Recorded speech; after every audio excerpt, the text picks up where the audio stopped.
अस्सलाम वालेकुम एवरीवन। मेरा नाम अब्दुल रहमान है और मैं आपका इन कोर्सेज में इंस्ट्रक्टर रहूँगा। My goal is to provide you with the knowledge, skills, and hands-on experience needed to excel in this field. मेरा एक्सपीरियंस इन 4 कोर्सेज की फील्ड में लास्ट 15 years से रहा है। I've been developing a lot of websites। मेरा web development का business है अपना, और इसके अलावा मैं ट्रेडिंग भी करता आ रहा हूँ, और इसके अलावा ड्रॉप शिपिंग भी मैंने स्टार्ट की है, और it's making a good amount of money. And digital marketing का मैं एक्सपर्ट भी रह चुका हूँ। इसके अलावा मैंने इन फील्ड्स में इन कोर्सेज को के लिए बाकी इंस्टीट्यूट्स में भी पढ़ाया है। तो just to give you an idea how what you getting into. इसके अलावा थ्रू आउट दिस प्रोग्राम मैं आपको गाइड करूंगा थ्रू की concepts, real world applications and industries best practices to ensure you gain not just theoretical but also practical insight. इन courses को design किया गया है ताकि ये इंटरेक्टिव हो। इसीलिए मैं आपको इनकरेज करता हूँ कि आपके जो सवाल हों वो आप पूछिएगा, अपने थॉट्स भी शेयर कीजिएगा, और जितना हो सके उतना पार्टिसिपेट कीजिएगा। By the end of our time together आपके पास कॉन्फिडेंस होगा और आपके पास एक्सपर्टीज होंगी ताकि आप इनको रियल वर्ल्ड सिनेरियोज में अप्लाई कर सकें। I look forward to getting to know each of you and working together to make this an engaging and valuable experience. Let's get started. First, we'll talk about कि हम कौन से courses introduce कर रहे हैं आपके लिए। तो हम टोटल 4 कोर्सेज लेकर आए हैं इस वक्त। वो है digital marketing, trading analysis, web development and drop shipping. इन सब की डिटेल्ड इंफॉर्मेशन हम आपको कोर्सेज के दरमियान देंगे। और क्योंकि ये एक ओरिएंटेशन है तो यहाँ पे मैं आपको एक शॉर्ट एक्सप्लेनेशन दूंगा ताकि आप लोगों के लिए आसान हो जाए सेलेक्ट करना कि आपको कौन सा कोर्स बेस्ट सूट करता है और आपको कौन सा कोर्स अप्रोच करना है। तो let's talk about digital marketing first. कि डिजिटल मार्केटिंग क्या होती है और कैसे ये बेनिफिशियल हो सकती है आपके लिए, और कैसे आप इससे अर्निंग कर सकते हैं। अच्छा, पहले बात करते हैं कि डिजिटल मार्केटिंग क्या होती है। डिजिटल मार्केटिंग एक प्रैक्टिस है जो प्रोडक्ट्स को और सर्विसेज को प्रमोट करने के लिए इस्तेमाल होती है थ्रू डिजिटल चैनल्स जैसे कि search engine, social media, email and websites. Traditional market से ये थोड़ी सी मुख्तलिफ होती है क्योंकि डिजिटल मार्केटिंग आपको आपके बिजनेस को अलाउ करती है ग्लोबल ऑडियंस को रीच करने के लिए, रियल टाइम परफॉर्मेंस ट्रैकिंग के लिए, और कैंपेन्स को ऑप्टिमाइज करने के लिए, ताकि आपको बेहतर रिजल्ट्स मिल सकें। अच्छा, अब हम बात करते हैं इसके टॉपिक की, हम कि इस कोर्स में हम कौन कौन से टॉपिक्स कवर करेंगे। सबसे पहले आता है इंट्रोडक्शन एंड मार्केटिंग रिसर्च। अच्छा, इंट्रोडक्शन और मार्केटिंग रिसर्च की बात करें तो डिजिटल मार्केटिंग की अंडरस्टैंडिंग स्टार्ट होती है मार्केट से। मार्केट रिसर्च इन्वॉल्व करती, मतलब मार्केट रिसर्च में होता है जैसे आप एनालाइज करते हैं कंपेटिटर्स को, हम अपनी टारगेट ऑडियंस को आइडेंटिफाई करते हैं, और असेसिंग डिमांड्स ताकि और फॉर अ प्रोडक्ट और सर्विस। ये हमारी हेल्प करती है बिजनेस को टेलर करने में ताकि हम marketing strategies, affective marketing strategies apply कर सकें अपने बिजनेस के लिए। फॉर एग्जांपल, आपका कोई प्रोडक्ट है या आपकी कोई सर्विस है, तो वो उन सर्विसेज में या उन प्रोडक्ट्स में कौन लोग इंटरेस्टेड होंगे। जिससे अगर आपने कोई specific product, let's take an example, अगर आपने टॉयज बनाए हैं तो ऑब्वियसली वो टॉयज जो हैं वो 30 years का या 40 years का बंदा तो नहीं लेगा क्योंकि उस पर वो किसी काम का है नहीं। हाँ, उसको हम ट्रैक कर सकते हैं या हम उसको टारगेट कर सकते हैं क्योंकि if he is married and if he has kids तब। पर क्योंकि हम इस सिनेरियो में उन लोगों को टारगेट नहीं करते तो हम बच्चों को ही टारगेट करते हैं। अब बच्चों को टारगेट करने के लिए हमें मार्केट को एनालाइज करना पड़ता है। मार्केट रिसर्च में हम ये सीखेंगे कि हम किस तरीके से मार्केट को एनालाइज कर सकते हैं और उसको हम अपनी मार्केटिंग में कैसे अप्लाई कर सकते हैं। अच्छा, इसके बाद हम बात करते हैं website creation and SEO.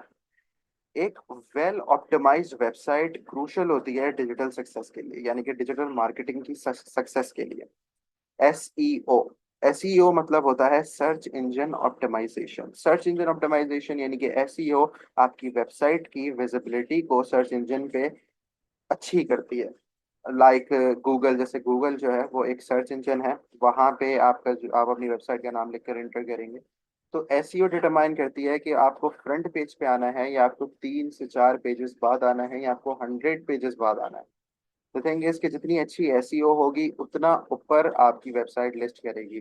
Keep in mind कि आप अपनी वेबसाइट का नाम सर्च नहीं करेंगे गूगल सर्च इंजन पे, बल्कि आप वो प्रोडक्ट सर्च करेंगे जो प्रोडक्ट आपकी वेबसाइट पे अवेलेबल है। अगर एसईओ अच्छी होगी तो आपकी वेबसाइट भी शो होगी, अगर आपकी एसईओ अच्छी नहीं है तो आपकी वेबसाइट शो नहीं होगी। दूसरी वेबसाइट शो होंगी जिनकी एसईओ अच्छी है और वो प्रोडक्ट वो लोग भी सेल कर रहे हैं। फॉर एग्जाम्पल, अगर आप जिम की वेबसाइट चला रहे हैं या जिम की वेबसाइट आपने बनाई है, तो आपके पास क्रिएटिन या फिर प्रोटीन के प्रोडक्ट्स होंगे। तो प्रोटीन के प्रोडक्ट आपके अलावा जितने लोगों के पास है, जितनी वेबसाइट्स पे अवेलेबल है, उन सब की वेबसाइट्स वहाँ पे शो होंगी जिनकी एसईओ अच्छी है। आपकी नहीं हो पाएगी क्योंकि आपने सर्च इंजन ऑप्टिमाइजेशन अच्छी नहीं करी है। तो हम इस पार्ट में ये सीखेंगे कि हम सर्च इंजन ऑप्टिमाइजेशन कैसे कर सकते हैं। And remember, it involves keyword optimization, mobile friendliness, fast loading speeds and quality content, ताकि हम रैंक कर सकें सर्च रिजल्ट में हायर। अच्छा, इसके बाद आता है copywriting and email marketing. Copywriting एक आर्ट ऑफ क्राफ्टिंग है persuasive content to engage audience और ड्राइव करती है कन्वर्जन्स को। Email marketing on the other hand involve करती है sending promotional and informative emails to nurture leads. अगर मैं आपको इसकी बहुत इजी एग्जांपल दूं, तो ईमेल जैसे आप कभी न्यूज़लेटर पे साइन अप करते हैं किसी भी वेबसाइट पे, तो आप, अगर आप लोग रेगुलरली अपनी मेल्स चेक नहीं करते, अगर आप करते हैं तो आपको पता होगा कि वो वेबसाइट्स अपनी ऑफर्स की एक मेल आपको सेंड करती हैं, और वो कॉन्जिक्यूटिवली सेंड करती हैं क्योंकि उन्हें एक ट्रैफिक चाहिए होता है अपनी वेबसाइट पे ताकि वो अपने प्रोडक्ट को सेल कर सके। दे डोंट रियली केयर कि आप वो खरीदेंगे या नहीं, पर क्योंकि डिजिटल मार्केटिंग एक इम्पॉर्टेंट हिस्सा होता है ट्रैफिक, तो वो ट्रैफिक तभी आ सकता है जब आप उस पे वो ये मार्केटिंग वगैरह आप हैंडल अच्छी तरीके से करते हैं तो। अच्छा, इसके अलावा हम बात करते हैं social media marketing. Social media marketing involve करती है प्रोडक्ट्स को प्रमोट करती है जो सिर्फ सोशल मीडिया पे हम प्रमोट करते हैं। For example Facebook, LinkedIn, Twitter. हम यहाँ पे सिर्फ इन प्लेटफॉर्म्स पे अपनी, मैंने, आप नोटिस करेंगे कि मैंने इंस्टाग्राम का नाम नहीं लिया, क्योंकि मैंने इंस्टाग्राम का नाम इसलिए नहीं लिया क्योंकि इंस्टाग्राम को हम अलग से डिस्क्राइब करेंगे, क्योंकि इंस्टाग्राम एक ऐसा प्लेटफॉर्म है जहाँ पे आप अपने सिर्फ अपने प्रोडक्ट को सेल नहीं कर सकते, बल्कि उसको बहुत ज़बरदस्त मार्केट कर सकते हैं इंस्टाग्राम पे। इसलिए मैंने सोशल मीडिया मार्केटिंग से इंस्टाग्राम को बाहर रखा है और उसको हम अलग से डिस्कस करेंगे। अच्छा, आप यहाँ इन प्लेटफॉर्म्स पे, सोशल मीडिया प्लेटफॉर्म्स पे जो बिजनेसेस होते हैं वो ऑर्गेनिक पोस्ट इस्तेमाल करते हैं ज़्यादातर। वैसे तो पेड एड्स भी इस्तेमाल होते हैं, पर ज़्यादातर ऑर्गेनिक पोस्ट इस्तेमाल होते हैं उनकी ऑडियंस को रीच करने के लिए। क्यों? क्योंकि इन एप्लीकेशंस पे या इन प्लेटफॉर्म्स पे ट्रैफिक इतना होता है, जैसे अब आपका, जैसे फॉर एग्जांपल आपके अगर फ्रेंड सर्कल में 100 फ्रेंड्स हैं, तो वो 100 के 100 फेसबुक यूज़ तो करते ही होंगे, उनमें से 50 जो है वो ट्विटर तो यूज़ करते ही होंगे।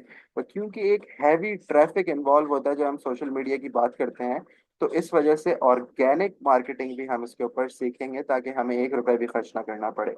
हम इंक्लूड करेंगे पेड मार्केटिंग को भी, पर क्योंकि इस प्लेटफॉर्म पे, इस कोर्सेज के थ्रू हम आपको एक अर्निंग का जरिया दे रहे हैं, तो इस वजह से हम पेड मार्केटिंग को पे इतना फोकस नहीं रखेंगे, हम सारा फोकस अपना ऑर्गेनिक मार्केटिंग पे ही रखेंगे। इसके अलावा नीश प्लेटफॉर्म मार्केटिंग। अब instead of marketing on board platforms, businesses जो हैं वो टारगेट करते हैं स्पेसिफिक नीश प्लेटफॉर्म्स जहां भी उनकी ऑडियंस हाईली एक्टिव हो। अच्छा, इसके लिए इंपॉर्टेंट ये है कि प्रोडक्ट वो ही होना चाहिए जो हम यहाँ पे डाल सकते हैं, यहाँ पे हम प्रमोट कर सकते हैं। जैसे नीश प्लेटफॉर्म जैसे क्वारा है। क्वारा, अगर आप में से किसी को नहीं पता कि क्या होता है, तो क्वारा इज लाइक रेडिट और लाइक पिंटरेस्ट। सही है, तो पिंटरेस्ट पे हम एक Q&A बेस्ड, यानी कि question and answer based marketing करते हैं, और वहाँ पे हम अपने प्रोडक्ट की मार्केटिंग को छुपा देते हैं उन कीओएस के बीच में। अच्छा, इसके अलावा अगर पिंटरेस्ट की बात करें, तो पिंटरेस्ट पे हम विजुअल कंटेंट, यानी कि अपने जो प्रोडक्ट की इमेज है, प्रॉपर इमेज बना के डाल देते हैं। वहाँ पिंटरेस्ट उनको ऑटोमेटिकली लिंक कर देता है उसके एसईओ की वजह से और उसके एल्गोरिथम्स की वजह से टू द एंटायर इंटरनेट। याद रहे, पिंटरेस्ट भले पेड मार्केटिंग नहीं करें, आप ऑर्गेनिक मार्केटिंग करें, पर पिंटरेस्ट फिर भी एक एवरेज अमाउंट ऑफ ऑडियंस को रीच आउट करता है without you even notifying it. सही। इसके बाद अगर रेडिट की बात करें, तो Reddit basically community driven discussion based platform है। तो यहाँ पे हम अपने इमेज को डाल सकते हैं और जैसे प्रोडक्ट की इमेज को डाल सकते हैं और वहाँ पे हम एक डिस्कशन स्टार्ट कर सकते हैं। फॉर एग्जांपल अगर आपका क्रेटीन का प्रोडक्ट है, अगर जिम में अगर आप कहें तो क्रेटीन का प्रोडक्ट है, तो आपने क्रेटीन का प्रोडक्ट की इमेज डाली और आपने एक डिस्कशन स्टार्ट कर दी, why is creatine better than protein, और उसमें आपने अपनी वेबसाइट की अपने प्रोडक्ट की एक लिंक लगा दी बस। अब नीचे नॉर्मली डिस्कशन चल रही होगी, वो डिस्कशन जितनी लंबी होगी, जितने लोग उसके अंदर इन्वॉल्व होंगे, उतना आपके लिए बेनिफिशियल हो जाएगा वो। तो हम नीश प्लेटफॉर्म मार्केटिंग में ये करना सीखेंगे। इसके बाद हम बात करते हैं गूगल मार्केटिंग की। तो गूगल ऑफर करता है वेरियस मार्केटिंग टूल्स जैसे कि Google ads, Google my business और गूगल एनालिटिक्स। अब बिजनेसेस जो हैं वो पेड सर्च एड यानी कि पीपीसी यूज करते हैं अपने एड्स को डिस्प्ले करने के लिए, और लोकल एसईओ ताकि वो अपनी विजिबिलिटी बढ़ा सकें गूगल सर्च रिजल्ट्स पे और पार्टनर्ड वेबसाइट पे। तो इसमें हम ये सीखेंगे कि हम कैसे जितने कम हो सके उतने कम पैसों में गूगल की मार्केटिंग से अच्छा रिजल्ट ले सकते हैं। हम इसके अंदर कंप्लीट वॉक थ्रू सीखेंगे कि हम किस तरीके से अपने बिजनेस को ऑर्गेनिकली एक्सपेंड कर सकते हैं, ताकि ना सिर्फ हमारी वेबसाइट की एसईओ अच्छी हो, ना सिर्फ हमारे बिजनेस की रिकग्निशन अच्छी हो, बल्कि हमें सेल्स भी अच्छी खासी मिले और हम पैसे कमा सकें और हमारा प्रॉफिट जो है वो इंक्रीज हो ओवर टाइम। इसके अलावा मेटा एंड इंस्टाग्राम एडवर्टाइजिंग। अच्छा, मेटा जिनको नहीं पता, मेटा पेरेंट कंपनी है फेसबुक की, इंस्टाग्राम की, व्हाट्सएप की। सही है। अब मेटा और इंस्टाग्राम एडवर्टाइजिंग, इंस्टाग्राम ऑफर करता है टारगेटेड एड प्लेसमेंट अपने डेमोग्राफिक्स और इंटरेस्ट और बिहेवियर की बेसिस पे। एडवर्टाइजर्स जो हैं वो यहाँ पे ब्रांड अवेयरनेस बना सकते हैं, वेबसाइट ट्रैफिक ड्राइव कर सकते हैं और लीड्स जनरेट कर सकते हैं इंस्टाग्राम शॉपिंग के थ्रू। इंस्टाग्राम शॉपिंग एक ऐसा प्लेटफॉर्म है जो बहुत सारे लोगों को नहीं पता, पर ये बहुत बेनिफिशियल प्लेटफॉर्म है, क्योंकि we're living in the time जहाँ पे इन्फ्लुएंसर्स नॉर्मल लोगों से ज्यादा हैं मार्केट में। तो हम इसको यूटिलाइज कर सकते हैं अपनी ब्रांड अवेयरनेस इंक्रीज करने के लिए। ये बहुत इंपॉर्टेंट चीज होती है। हम इसके ऊपर काम करेंगे और मैं आपको रियल टाइम दिखाऊंगा कैसे ये बेनिफिशियल है बाकी सारी एडवर्टाइजमेंट से। सही है। इसके अलावा ऐप एंड मोबाइल मार्केटिंग। अच्छा, with mobile usage on the rise, business focus on app marketing strategies like in app ads. जैसे कि अगर आपने कभी कोई गेम डाउनलोड किया हो जिसके अंदर अनवांटेड 30 सेकेंड्स के एड्स आते रहते हैं बार बार बार बार, वो हमें इरिटेट करते हैं। पर वो किसको इरिटेट नहीं करते? वो इरिटेट नहीं करते उनको जिनका वो ऐड है, क्योंकि वो उनको रेवेन्यू जनरेट करके देता है। सही। अच्छा, ये वाला स्पेसिफिक जो पार्ट है, ये जरूरी नहीं है कि आप इसके लिए कोई बिजनेस ओन करें। आप नॉर्मल एड्स बना के दूसरी ब्रांड्स के एफिलिएट मार्केटिंग करके उनके एड्स उन एप्स पे आप भेज सकते हैं यूजिंग गूगल एड्स। ये भी हम सीखेंगे इंशाल्लाह इस कोर्स में।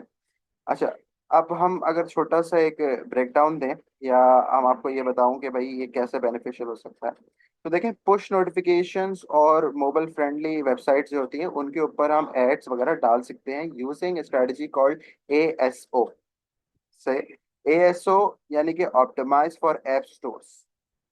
सही है। अब इसके अंदर हम एएसओ की मदद से अपने सिर्फ डाउनलोड्स और इंगेजमेंट नहीं बढ़ा सकते, यानी कि जरूरी नहीं कि हमें बिजनेस ओन करना है या ऐप ओन करनी है, हम किसी और के एड्स भी वहां पे यूज करके खुद पैसे कमा सकते हैं। तो दैट्स अ गुड थिंग, और आप लोगों को चाहिए ये करें, क्योंकि देखें, बीइंग एन इंस्ट्रक्टर, मैं कहीं पर आप जैसा भी था, मतलब फॉर एग्जांपल मैं स्टूडेंट भी था जब मुझे पैसे चाहिए थे और मेरे पास पैसे कम थे और मुझे अपनी ज़रूरत या अपने शौक पूरे करने थे, तो मैंने भी स्टार्ट बहुत छोटे से किया। तो ये वही प्लेटफॉर्म है जो बहुत छोटा है जहाँ से आप स्टार्ट कर सकते हैं और थ्राइव कर सकते हैं। अगर आपकी पॉकेट्स आपकी बैंड से 10 10 फीट, 10 फीट तो बहुत हो जाएगा, 10 मीटर्स भी बाहर है, तो यानी कि you are making good amount of money, you can start a business and you can own anything that you want. This will help you get there. ठीक है। अच्छा, अब ब्रेक डाउन करते हैं हम एंटायर कोर्स का ना, तो इसके अंदर जो टॉपिक्स हमने कवर किए हैं वो एफिशिएंट हैं आपके लिए और आपको एक्सेस देंगे अर्निंग करने के लिए। जरूरी नहीं कि बिजनेस आपका हो, बिजनेस किसी और का भी हो सकता है। आप एफिलिएट मार्केटिंग भी कर सकते हैं, और इसमें हम आपको ये भी सिखाएंगे कि आपको किस तरीके से सेल्स जनरेट करनी है या किसी और के लिए as a digital marketing agent काम करना है। आपको उन्हें कैसे रीच आउट करना है, क्या मेल लिखनी है, क्या पैटर्न होना चाहिए, हम सब कुछ इसके अंदर डिस्कस करेंगे। पर being in a current situation of Pakistan, freelancing थोड़ी मुश्किल हो गई है, इसलिए फ्रीलांसिंग नहीं, हम एक दूसरा मेथड अप्लाई करेंगे। पर जब आप एनरोल होंगे, उस मेथड के बारे में मैं आपको तभी बताऊंगा। It will be like a trade secret between the two of us. अच्छा, इसके बाद हम बात करते हैं ट्रेडिंग एनालिसिस की, कि ट्रेडिंग एनालिसिस क्या होती है और ट्रेडिंग एनालिसिस हम आपको क्यों सिखा रहे हैं। अच्छा, ट्रेडिंग एनालिसिस एक प्रोसेस है जो मार्केटिंग, फाइनेंस, मार्केट्स को इवेल्युएट करने के लिए इस्तेमाल होता है, ताकि हम इन्फॉर्म्ड डिसीजंस ले सकें बाइंग एंड सेलिंग के लिए एसेट्स की। अब ये एसेट्स क्या हो सकते हैं? ये एसेट्स क्रिप्टो भी हो सकती है, ये एसेट्स कमोडिटीज भी हो सकती है, इंडाइसेस भी हो सकते हैं, स्टॉक्स भी हो सकते हैं। सही है। तो हम इसके अंदर ये सीखेंगे कि भाई ट्रेडिंग को हम किस तरीके से हैंडल करें ताकि हम फ्यूचर प्राइस प्रोडिक्शन करके अच्छा प्रॉफिट कमा सकें। रिमेंबर दिस, ट्रेडिंग एनालिसिस के सेक्शन में हम $100 से ही ट्रेडिंग शुरू करेंगे। आप में से जो ज्यादा से करना चाहता है, डू कीप इन माइंड कि जहां पे प्रॉफिट होता है वहां पे लॉस भी होता है। एंड लॉस होना इज अ गुड थिंग, क्योंकि अगर लॉस नहीं होता तो इस्लाम के हिसाब से वो चीज़ खराब होती है। सही है। तो लॉसेस होना अच्छा है, लॉसेस हमें गुनाह से भी बचाती है, और दूसरा हमें ये चीज़ इससे हलाल भी करती है, और हमें एक लेसन भी सिखाती है कि हमने कहाँ गलती करी जिसकी वजह से हमें लॉस हुआ है। तो $100, जो लोग, आप लोग $100 से स्टार्ट नहीं कर सकते, वो $10 से भी स्टार्ट कर सकते हैं। अगर वो स्टार्टिंग में रियल मनी से स्टार्ट नहीं करना चाह रहे, दैट्स फाइन, आप डेमो अकाउंट बना के डेमो अकाउंट से भी उसको चला सकते हैं। But do keep in mind, अगर डेमो अकाउंट आपको ऐसा नहीं मिल रहा जहाँ पे आप खुद प्राइस सेट कर सकें, तो आपको वो प्लेटफॉर्म भी हम प्रोवाइड करेंगे और आपको सिखाएंगे कि डेमो अकाउंट कैसे बनाया जाता है और किस तरीके से हम अपनी ट्रेडिंग स्ट्रेटजीज टेस्ट कर सकते हैं उस डेमो अकाउंट पे। अच्छा, moving on to the topics, इसमें हम लोगों ने कुछ कुछ टॉपिक्स कवर किए हैं। इनके थ्रू हम आपको सिखाएंगे कि किस तरीके से आप प्रॉपर ट्रेडिंग कर सकते हैं। तो सबसे पहले बात करते हैं फंडामेंटल एनालिसिस की। फंडामेंटल एनालिसिस ये अप्रोच एग्जामाइन करती है इकोनॉमिक्स इंडिकेटर्स को, कंपनी फाइनेंसिस को, और एक्सटर्नल फैक्टर्स जैसे कि न्यूज़ और geopolitical events, to determine the intrinsic value of an asset. सही है। तो जो ट्रेडर्स होते हैं वो फैक्टर्स को देखते हैं, जैसे कि earning reports, interest rate and inflation, to make informed decisions, ताकि उन्हें ये पता चल जाए कि मार्केट कहाँ पे जाएगी, ऊपर जाएगी या नीचे जाएगी। सही। आप टेक्निकल एनालिसिस पे अगर मूव करें, तो टेक्निकल एनालिसिस और फंडामेंटल एनालिसिस में जो आउटकम है वो सेम है। ये आपको प्राइस प्रिडिक्शन ही बताता है कि मार्केट किस तरफ जाने वाली है। पर टेक्निकल एनालिसिस जो है वो पहले के प्राइस मूवमेंट्स पे फोकस करता है, मार्केट डेटा पे फोकस करता है, ताकि वो आगे के ट्रेंड्स को प्रिडिक्ट कर सके।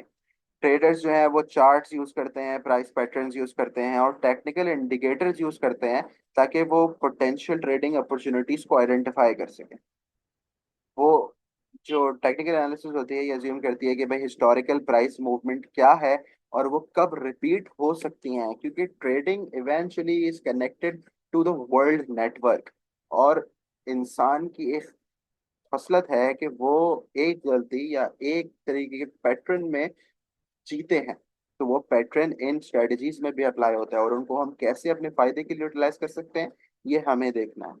सही है। इसके बाद हम बात करें चार्ट पैटर्न्स एंड इंडिकेटर्स की। चार्ट पैटर्न्स क्या होते हैं, जैसे फॉर एग्जांपल कुछ मैं नाम लूंगा चार्ट पैटर्न्स के। Head and shoulders, double top, double bottom, flags. ये जो चार्ट पैटर्न्स होते हैं ये ट्रेडर्स को हेल्प करते हैं आइडेंटिफाई करने में पोटेंशियल रिवर्सल्स और कंटिन्यूएशंस इन प्राइस ट्रेंड्स। सही। इंडिकेटर्स जैसे कि मूविंग एवरेज हो गया, या आरएसआई, रिलेटिव स्ट्रेंथ इंडेक्स हो गया, या एमएसीडी हो गया, मूविंग एवरेज कवरेंजेस, डाइवर्जेंस। सही है। ये हमें प्रोवाइड करते हैं एडिशनल इंसाइट मार्केट मोमेंटम की। सही है। ट्रेंड स्ट्रेंथ देखते हैं कि कितनी स्ट्रेंथ है मार्केट में, कि किस, अगर मार्केट बुलिश है यानी कि ऊपर जा रही है तो कितना ऊपर जा रही है, कितनी पावर से ऊपर जा रही है, कहाँ किस पॉइंट से मार्केट रिवर्स मार सकती है, ये सब चीजें। इसमें जो आपको पैटर्न्स और इंडिकेटर्स जो हैं उसकी एक कॉपी भी हम लोग देंगे ताकि आप लोगों को अंदाजा हो जाए कि इन्हें कैसे यूटिलाइज किया जा सकता है अपने फायदे के लिए। इसके अलावा risk management strategies the most crucial part of trading analysis. Risk management आपको प्रोटेक्ट करती है, आपके कैपिटल को प्रोटेक्ट करती है। जो एज अ ट्रेडर जो आप टेक्निक्स यूज करते हैं, जैसे स्टॉप लॉस लगाते हैं अपने ऑर्डर्स में, या पोजीशनिंग आपकी बहुत अच्छी और बहुत स्मॉल होती है और प्रॉफिट आपका बहुत स्मॉल होता है, यानी कि, और आपका पोर्टफोलियो जो है वो प्रॉपरली रिस्क मैनेज्ड हुआ हुआ होता है ताकि आपके लॉसेस मिनिमाइज हो सके। किस तरीके से रिस्क मैनेजमेंट स्ट्रेटजीज को अप्लाई करते हैं, कैसे हम लॉसेस से बचे रह सकते हैं, हम इस कोर्स में उस चीज को सिर्फ एक्सप्लेन नहीं करेंगे बल्कि आपको सिखाएंगे और उनको रियल टाइम अप्लाई भी कराएंगे ताकि आपके रिस्क रिवॉर्ड्स थोड़े से अच्छे निकल सके, ताकि आपको लॉसेस कम हो और आपको प्रॉफिट ज्यादा हो। अच्छा, इसके बाद ट्रेडिंग साइकोलॉजी। अब इमोशंस जैसे कि डर और ग्रीड यानी कि लालच, ये नेगेटिव इम्पैक्ट्स होते हैं ट्रेडिंग डिसीजंस में। जैसे आपको प्रॉफिट हो रहा है, लेट से आपको $100 का प्रॉफिट हो रहा है, पर आपके दिल में थोड़ी सी ग्रीड आ गई है, नहीं, मुझे जब $150 का प्रॉफिट होगा मैं तब मार्केट से एग्जिट करूंगा। But that's wrong. That's where you're wrong. If you're in a profit of $100, that is the exact moment you should quit. क्योंकि आप इस वक्त लालच कर रहे हैं, और ट्रेडिंग एनालिसिस में या ट्रेडिंग में आपके लिए लालच बहुत खतरनाक चीज होती है, क्योंकि वो आपको लॉस कर सकती है। अगर मार्केट ने रिवर्सल मार दिया और आपने, आपकी फंडामेंटल्स और टेक्निकल उस वक्त डिसेबल हो गई थी, आपके ब्रेन में डिसेबल हो गई थी, तो आपको इवेंचुअली लॉस होगा। अगर लॉस नहीं भी हुआ तो आपकी ट्रेड फंस जाएगी। लेट्स से आपकी ट्रेड फंस गई और जहां पे आपको $100 का प्रॉफिट हो रहा था वहां पे आप -$2 के लॉस में, और आप, एक महीना हो गया आप -$2 के लॉस में ही हैं, तो आप ब्रेक कर रहे हैं, एक महीने बाद वो $100 पे वापस गई, फिर आप एग्जिट कर रहे हैं। That's wrong. You have to know when to enter and when to quit. और ट्रेडिंग साइकोलॉजी में हम इसी चीज पे फोकस करेंगे कि वो टाइम कौन सा है जहां पे आपको अंदर आना चाहिए, और वो कौन सा टाइम है जहां पे आपको हर हालत में बाहर जाना चाहिए। ये हम आपको अपने एक्सपीरियंस से बताएंगे, बाकी तो आपके ऊपर होता है। साइकोलॉजी तो ऑब्वियसली हर बंदे की डिफरेंट होती है, हम जितनी भी सिखा लें, एक इंसान वही करेगा जिस तरीके से उसकी साइकोलॉजी की डेवलपमेंट हुई है। अच्छा, discipline, patience and strong mindset बहुत जरूरी होता है ताकि आप अपने इम्पल्सिव डिसीजंस को अवॉइड कर सकें। से एक डर, डर और ग्रीड, ये दो एग्जांपल्स मैंने ली थी, पर हमने ग्रीड की बात करी, हमने डर की बात नहीं की। डर क्या होता है? अब आपका पोटेंशियल था, आपने एनालिसिस खुद किया है, फंडामेंटल्स और टेक्निकल्स आपको बता रहे हैं कि एक ट्रेड पे आपको $100 का प्रॉफिट हो सकता है, बट यू सेड नो, मैं $100 का वेट क्यों करूं, मैं $50 में मार्केट को एग्जिट कर देता हूँ। You saying on your screen कि आप इस वक्त $50 के प्रॉफिट में है, इंस्टेड ऑफ वेटिंग आपने क्या किया, आपने ट्रेड क्लोज कर दिया और आप $50 का प्रॉफिट लेके बाहर हो गए। Now that is not fair, वो आपकी बेवकूफी है, क्योंकि आपने एनालिसिस खुद करी है और आपको पता था कि मार्केट आपको $100 का प्रॉफिट दे सकती है, but still you chose to get out. वो गलत। हम आपको ये सिखाएंगे कि आपको किस तरीके से कंट्रोल करना है खुद को, वेट कैसे करना है और आपको एग्जिट कैसे करना है इवन दो आपको ग्रीड आएगी। I am telling you from experience. मैं आपको एक छोटी सी एग्जांपल देता हूँ ताकि आप बेटर अंडरस्टैंड कर सकें कि साइकोलॉजी कितनी इंपॉर्टेंट होती है हमारी ट्रेडिंग में। एक ट्रेड मैंने लगाई थी, दिस ट्रेड, ये मैंने 2 साल पहले लगाई थी। तो एक ट्रेड पे मुझे प्रॉफिट हो रहा था टोटल $441 का।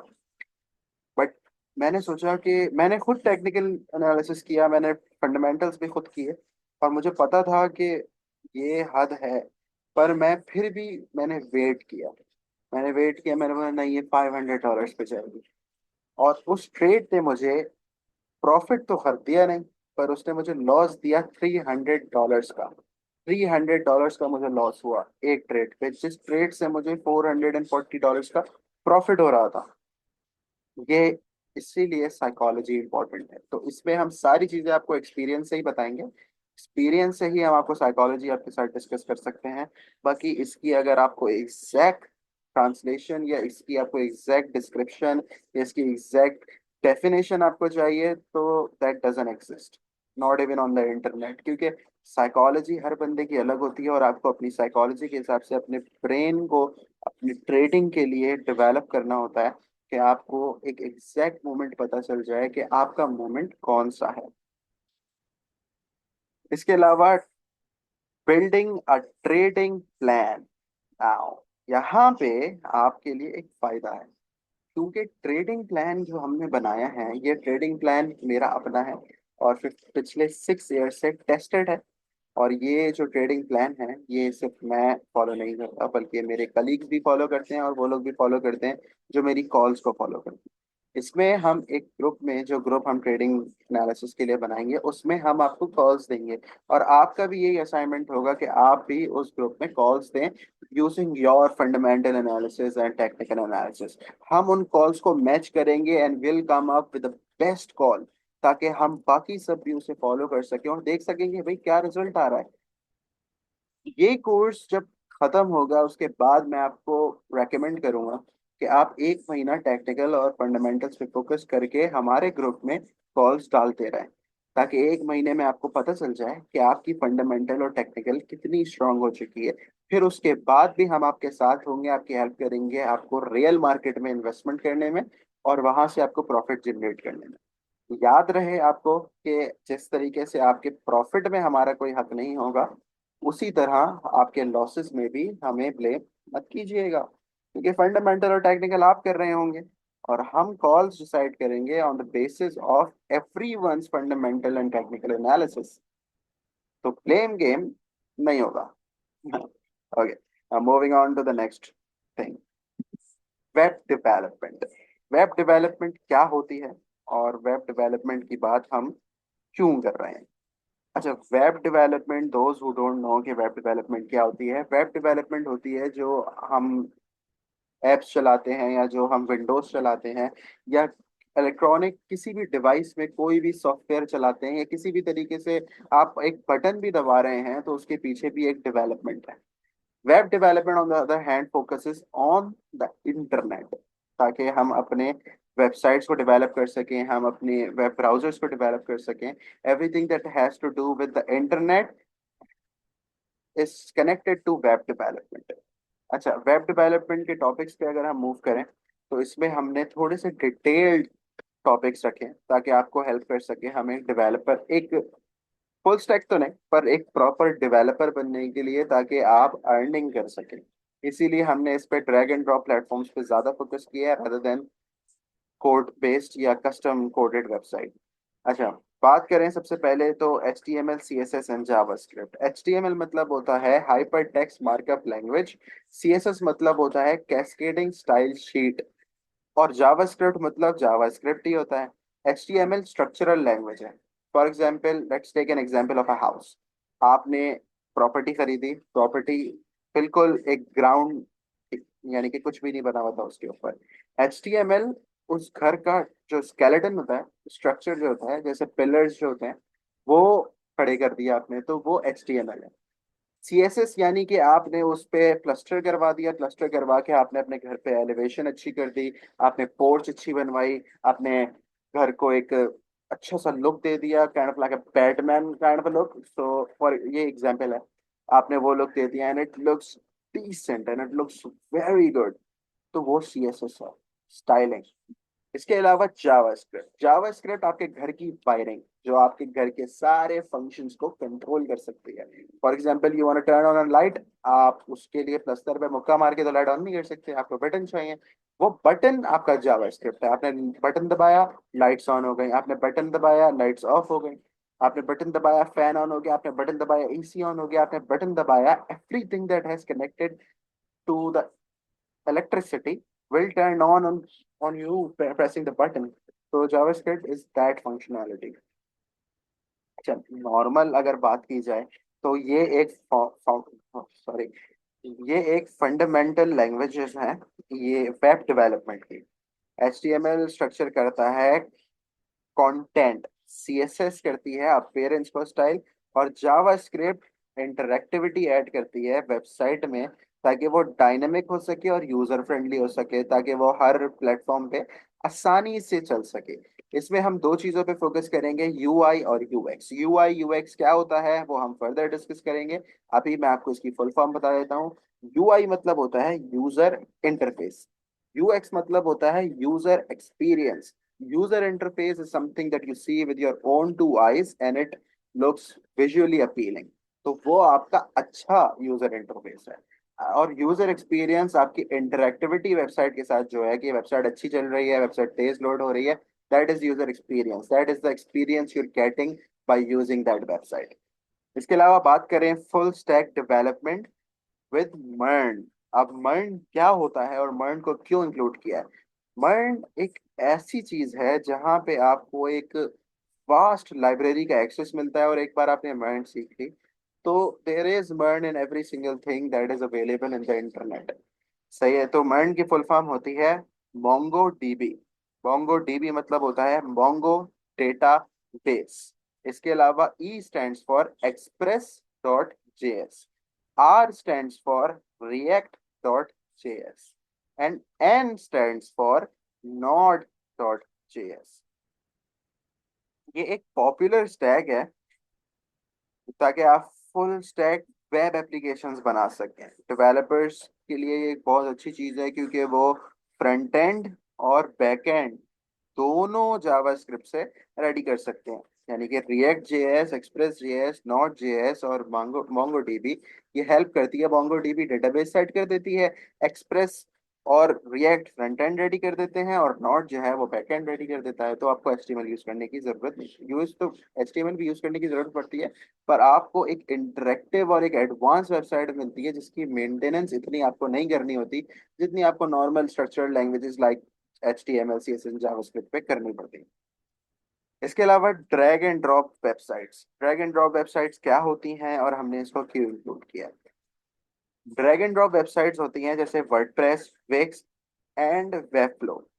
जो ये प्लेटफॉर्म्स आपको अलाउ करते हैं विजुअली वेबसाइट बनाने की, यानी कि किसी तरीके कोई कोड नहीं चाहिए होता। एक साइड बार होता है, एक साइड बार के अंदर कुछ ऑप्शंस होते हैं, वहां से आप किसी जो एलिमेंट आपको पसंद आ रहा है, यानी कि जो ब्लॉक जो डिजाइन आपको पसंद आ रहा है, आपने उसको वहां से उठाया और अपनी वेबसाइट पे डाल दिया। No code involve. आपको सिर्फ अपना माउस चलाना होता है और विजुअली आप पूरी वेबसाइट रेडी कर सकते हैं। वर्डप्रेस की एक वेबसाइट आप कितनी देर में बना सकते हैं?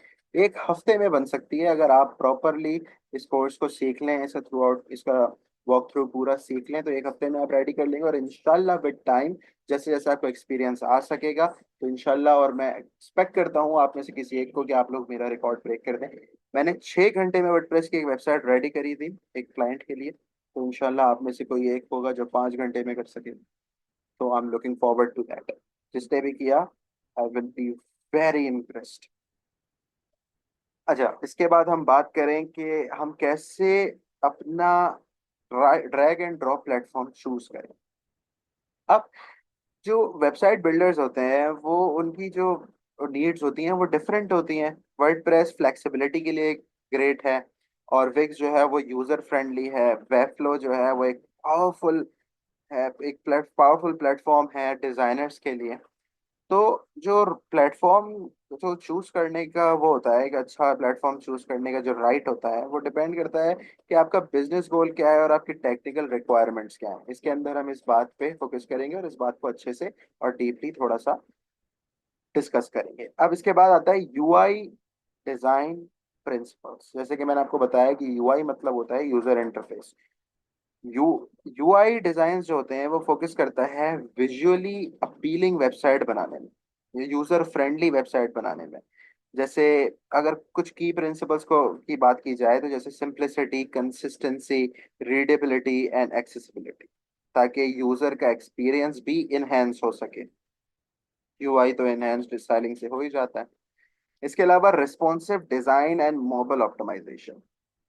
वेबसाइट जो है वो अलग अलग जो स्क्रीन की साइजेस होते हैं, और ऑब्वियसली एक लैपटॉप का साइज एक मोबाइल के साइज से बड़ा होता है, बहुत बड़ा होता है। तो एक वेबसाइट बना के जो मोबाइल पे भी चले और वो ही वेबसाइट पीसी पे भी चले, तो इसीलिए हम रिस्पॉन्सिव वेबसाइट बनाते हैं और मोबाइल ऑप्टिमाइज करते हैं उसे, ताकि एक वेबसाइट हर तरीके की स्क्रीन पर चल सके।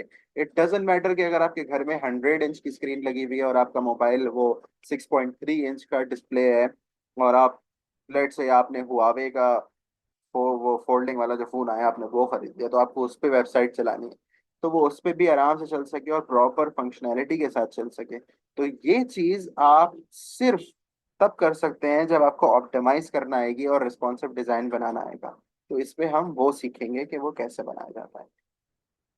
अब adding interactive element without code, ये पार्ट जो है ये वर्डप्रेस से कनेक्टेड है। हम इसके अंदर ये सीखेंगे कि हम एनिमेशंस, फॉर्म्स, पॉपअप्स और थर्ड पार्टी टूल्स जैसे कि एलिमेंटर वगैरह हो गया वर्डप्रेस के लिए, तो उससे हम कैसे यूटिलाइज कर सकते हैं एक प्रॉपर फंक्शनैलिटी वाली वेबसाइट बनाने के लिए और विजुअली अपीलिंग वेबसाइट बनाने के लिए।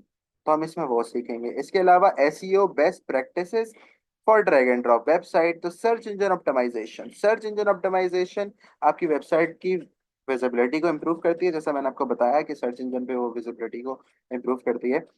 सब ब्रेड जो इसकी प्रैक्टिसेस होती हैं वो इंक्लूड करती हैं keyword optimisation, fast loading speed, mobile friendliness और स्ट्रक्चर्ड कंटेंट, सही है, बेटर रैंकिंग के लिए। तो हम इसमें ये सीखेंगे कि भाई जो ड्रैग एंड ड्रॉप वेबसाइट्स होती हैं, देखिए वर्डप्रेस बेस्ड वेबसाइट्स जो होती हैं, उसमें हम एसईओ कैसे करते हैं। उसके अंदर कोडिंग तो होती, मतलब होती है कोडिंग, पर हम उसमें कोडिंग क्यों करें एसईओ के लिए भी। तो हम आपको सिखाएंगे कि कौन से प्लगइन्स आपको यूज करने हैं और आपको कैसे मार्केट को रिसर्च करके अपनी ड्रैग एंड ड्रॉप वेबसाइट के रिजल्ट्स को बेहतर करना है वो सर्च इंजन पर। इसके अलावा third party tools and plugins integrate कैसे करते हैं। अब integrating a third party tools and plugins on the drag and drop website is the most easiest thing in the world, सही है। पर फिर भी हम आपको सिखाएंगे कि आपको कैसे करने हैं और आपको उनको यूटिलाइज कैसे करना है। जो कुछ हम थर्ड पार्टी टूल्स पे काम करेंगे वो है गूगल एनालिटिक्स, ताकि आपकी एसईओ वगैरह आप खुद ट्रैक कर सकें। मेल चिम्प, ताकि आप अपनी एसएमटीपी को कॉन्फ़िगर कर सकें और आप ईमेल मार्केटिंग कर सकें। और स्ट्राइप, ताकि आपकी वेबसाइट पे आके लोग वाकई में चीज़ें खरीद सकें। अगर आप स्ट्राइप नहीं यूज़ करना चाह रहे, आप डोमेस्टिक को यूज़ करना चाह रहे हैं लाइक इजी पैसा एंड चेस कैश, तो हम आपको वो भी सिखाएंगे कि वो भी कैसे कर सकते हैं। इसके अलावा publishing and maintaining your website, याद रहे मेंटेन करना हम आपको सिखाएंगे, पब्लिश करना भी सिखाएंगे, पर आपकी वेबसाइट हम पब्लिश करके नहीं देंगे, वो आपको खुद पब्लिश करनी होगी। अब वो जब आप पब्लिश कर लेंगे उसके बाद का सफर वो आपका इंशाल्लाह हमारे साथ होगा, अगर आपको हमारी जरूरत पड़ेगी। अगर ये कोर्स खत्म हो गया और हम बूढ़े हो गए और आप भी बूढ़े हो गए, आप फिर भी उस वेबसाइट पे काम कर रहे हैं और आपको फिर भी नीड है हमसे कांटेक्ट करने का, तो फील फ्री टू कांटेक्ट। अगर हम हमारी उंगलियां अगर नहीं चल रही होंगी तो हम कॉल पे बात कर लेंगे, अगर चल रही होंगी तो हम मैसेज पे बात कर लेंगे, और अगर दोनों ही नहीं कर पा रहे होंगे तो फिर आई एम वेरी सॉरी, क्योंकि फिर हम आपको नहीं असिस्ट कर पाएंगे। पर उससे पहले इंशाल्लाह हम आपको असिस्ट करेंगे। इसके बाद हम बात करते हैं ड्रॉप शिपिंग की। आप में से बहुत से लोग इसमें काफ़ी इंटरेस्टेड थे, तो इस वजह से हम ड्रॉप शिपिंग की ज़रा बात करते हैं। ड्रॉप शिपिंग एक लो रिस्क बिजनेस मॉडल है जो बेसिकली मार्केट रिसर्च रिक्वायर होती है इसके लिए, और स्ट्रॉन्ग मार्केटिंग करनी होती है और एफिशिएंट ऑपरेशंस करने होते हैं ताकि आप सक्सीड कर सकें। अच्छा, अब बात करते हैं हम इसके टॉपिक्स की कि हम ड्रॉप शिपिंग में कौन कौन से टॉपिक्स को कवर करेंगे और कैसे ये टॉपिक्स आपके लिए बेनिफिशियल हो सकते हैं। अच्छा, drop shipping, introduction to drop shipping and how it works. Drop shipping is an e-commerce business model where you sell products without holding inventory, जहां पे आप अपने प्रोडक्ट्स को सेल कर सकते हैं इन्वेंटरी रखे बगैर। आपने आइटम परचेज किया सप्लायर से, जब आपको कस्टमर ने ऑर्डर दिया उससे पहले आपको नहीं परचेस करना वो, सही है? यानी कि आपको इन्वेंट्री तो रखनी नहीं है।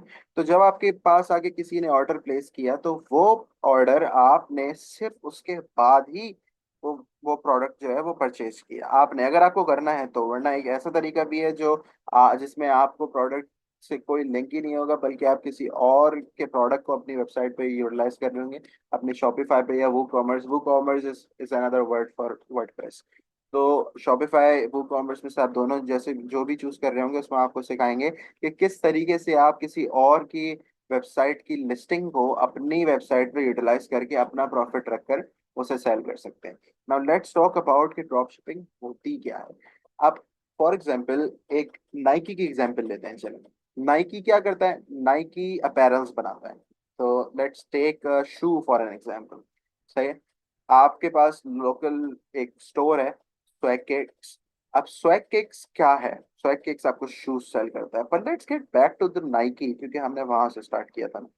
तो नाइकी ने एक शू बनाया, लेट्स नेम इट स्किल शू। सही है। उन्होंने स्किल शू बनाया। बनाने के बाद मैन्युफैक्चरर को यानी कि नाइकी को उसकी कॉस्टिंग ₹1 आई। नाइकी ने वो मैन्युफैक्चरर जो है नाइकी, उसने उठा के वो डिस्ट्रीब्यूटर को बेच दिया, यानी कि वो डिस्ट्रीब्यूटर को दे दिया। डिस्ट्रीब्यूटर ने वो शू लिया नाइकी से ₹2 का, यानी कि ₹1 तो उनका एक्सपेंस था शू को बनाने के लिए, तो ₹1 उन्होंने प्रॉफिट रख के डिस्ट्रीब्यूटर को फॉरवर्ड कर दिया। अब उन्होंने एक ही शू दिया और नाइकी ने भी एक ही शू दिया। पर नेक्स्ट इंपॉर्टेंट थिंग इज के आप डिस्ट्रीब्यूटर के पास वो शू आ गया। डिस्ट्रीब्यूटर ने वो शू आपके जो रिटेलर हैं यानी कि स्वैग किक्स जो है उसको दिया ₹3 में। ₹2 का उसने खरीदा था और ₹1 की उसने अपने पास से प्रॉफिट रखकर आपको ₹3 का सेल कर दिया। अब स्वैग किक तो एक रिटेलर है, और एक रिटेलर उसी के पास कंज्यूमर का एक्सेस होता है, यानी कि कंज्यूमर उसी के पास रिटेलर के पास जाता है। कंज्यूमर डायरेक्ट मैन्युफैक्चरर के पास तो जाएगा नहीं फैक्ट्री के, आप मुझे लिए शू बना दो और मुझे ये शू दे दो, मैं आपको ₹1 दे देता हूँ, नहीं। That's wrong. आप जाते रिटेलर के पास हैं, आप रिटेलर स्टोर्स में जाते हैं या फिर आप आउटलेट्स पे जाते हैं। बट द थिंग इज कि आउटलेट भी और आपके रिटेलर लोकल शॉप्स भी, ये दोनों कहलाती रिटेलर्स ही हैं। आप रिटेलर के पास गए और आपने वो शू वहां से ₹4 का परचेज कर लिया। अब थिंग इज कि मैन्युफैक्चरर ने ₹1 का प्रॉफिट रखा, डिस्ट्रीब्यूटर को ₹2 की कॉस्टिंग आई, उसने ₹1 का प्रॉफिट रखा। रिटेलर को ₹3 की कॉस्टिंग आई, उसने ₹1 का प्रॉफिट रखा, और आपके पास वो प्रोडक्ट ₹4 में पहुंच गया।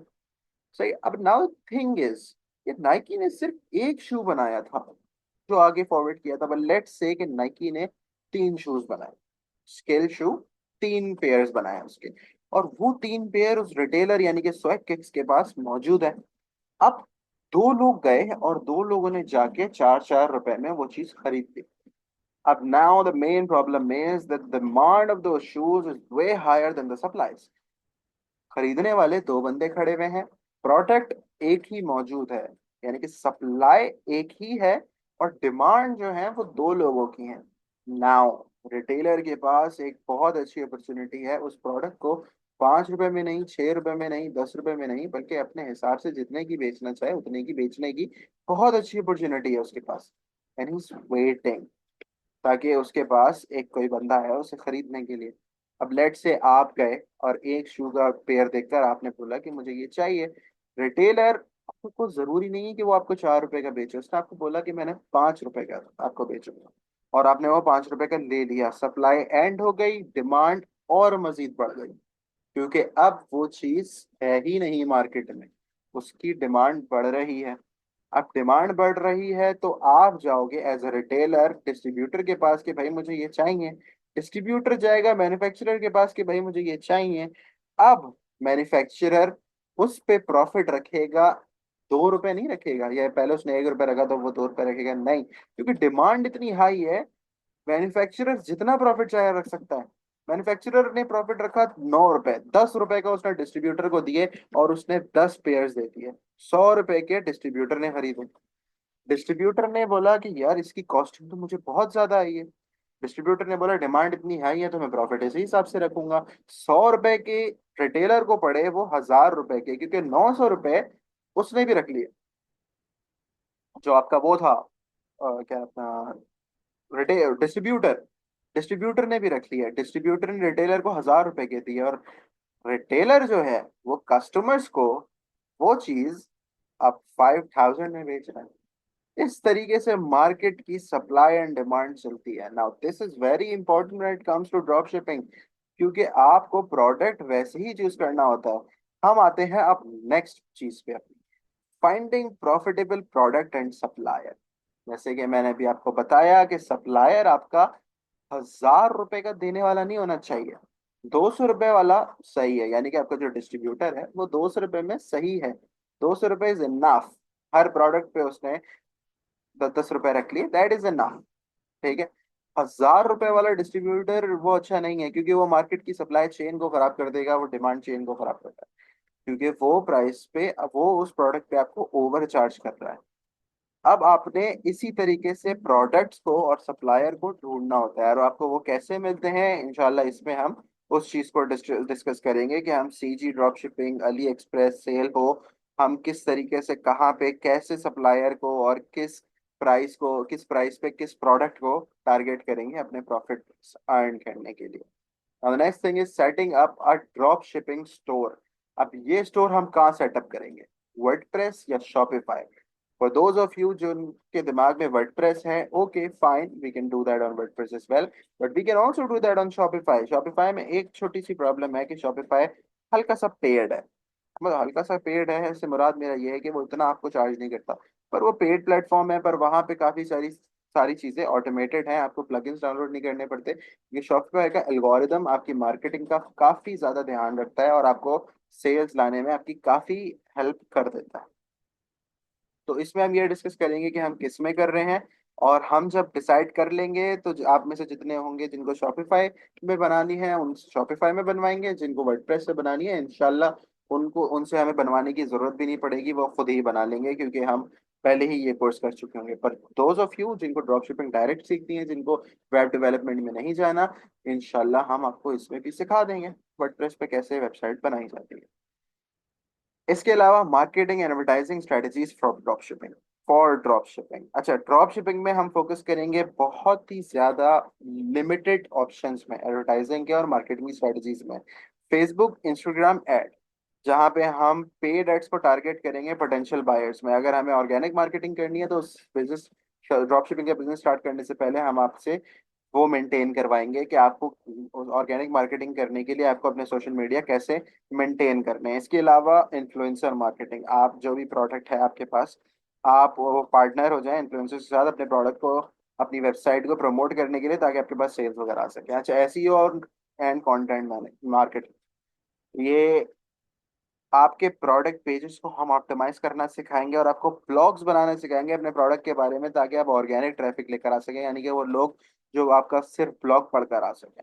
इसके अलावा ईमेल मार्केटिंग, वही सेम सिनेरियो हम आपको सिखाएंगे कि आप कैसे एसएमटीपी के थ्रू मेल्स लोगों तक पहुंचा सकते हैं। जरूरी नहीं है कि वही लोग हों जो आपकी वेबसाइट पे आए, हम आपको सिखाएंगे कि आप किस तरीके से मेल के डेटा को एक्सेस कर सकते हैं और हजारों लोगों को मेल्स सेंड कर सकते हैं। इसके अलावा in the last topic, order fulfilment, customer service and scaling your business. अब इसके अंदर सबसे पहले हम बात करते हैं ऑर्डर फुलफिलमेंट की। अब हम चाहें तो उस पूरे प्रोसेस को ऑटोमेट कर सकते हैं यूजिंग सप्लायर्स इंटीग्रेशन, ताकि टाइमली डिलीवरीज उन तक पहुंच सकें। फॉर एग्जांपल, हमने नाइकी का स्टोर खोला, हमने उनका कोई प्रोडक्ट देखा, उस प्रोडक्ट को उठा के हम अपनी वेबसाइट पे लगा दिया और इंटीग्रेशन क्रिएट कर दी, ताकि कोई भी आपकी वेबसाइट से जब उस ऑर्डर को परचेस करेगा, वो ऑर्डर रजिस्टर्ड नाइकी की वेबसाइट पे होगा, आपका प्रॉफिट आपके अकाउंट में आ जाएगा and you will be happy ever after. सही है। तो हम इसके अंदर आपको ये सिखाएंगे कस्टमर सर्विस, ताकि आप प्रॉम्प्ट ऑफर करें, रिस्पॉन्सेज के जैसे प्रॉम्प्ट रिस्पॉन्सेज ऑफर करें अपने ईमेल्स के थ्रू, लाइव चैट्स के थ्रू और आप फोन के थ्रू, ताकि आप ट्रस्ट बिल्ड कर सकें। यानी कि अगर आपको कोई रीच आउट कर रहा है प्रोडक्ट के ये सिक्योरिटी कंसर्न्स के बारे में आपके प्रोडक्ट की वेबसाइट की, तो आप उनको रियल टाइम अच्छी तरीके से कैसे उनसे बात करें और किस तरीके से उनको अश्योर करें कि भाई this is not a scam, but this is an entirely functional business जो आपका है और आप उसे चला रहे हैं। Last thing, scaling. Now this is the very important part. Scaling में हम बात करेंगे कि किस तरीके से आप एक्सपेंड कर सकते हैं, न्यू प्रोडक्ट्स कौन से चूज करने हैं आपको डिपेंडिंग ऑन कि आपने फर्स्ट प्रोडक्ट क्या चूज किया है, और अपने अपने एड बजट को कैसे इंक्रीज कर सकते हैं या डिक्रीज कर सकते हैं डिपेंडिंग ऑन कि किस तरीके की मार्केट अप्रोच आप डिसाइड करते हैं। इसके अलावा हम किस तरीके से ऑटोमेटिंग टास्क वर्चुअल असिस्टेंट्स के थ्रू हम रन कर सकते हैं to help your business grow and thrive. So that is it for today. I am Abdul Rahman signing out. But before I sign out, I would have to let you know कि जितने भी लोग जिन courses में से जिस पे भी आप लोग एनरोल होना चाह रहे हैं, आप एनरोल हो सकते हैं और आप मैनेजमेंट से कांटेक्ट कर लीजिएगा, अपने एनरोलमेंट का उनको इन्फॉर्म कर दीजिएगा ताकि आप लोगों को जो कोर्स भी आप चूज करेंगे इसकी एक डिटेल्ड पीडीएफ आपको मिल जाए, जिसके अंदर वो सब लिखा हुआ होगा जो हम डिस्कस करेंगे इंशाल्लाह। जो हम पढ़ेंगे वो एक बुक होगी जो आपको हेल्प कर सकेगी, जो लेक्चर्स हम देंगे, जो प्रैक्टिकल्स हम करेंगे उनमें।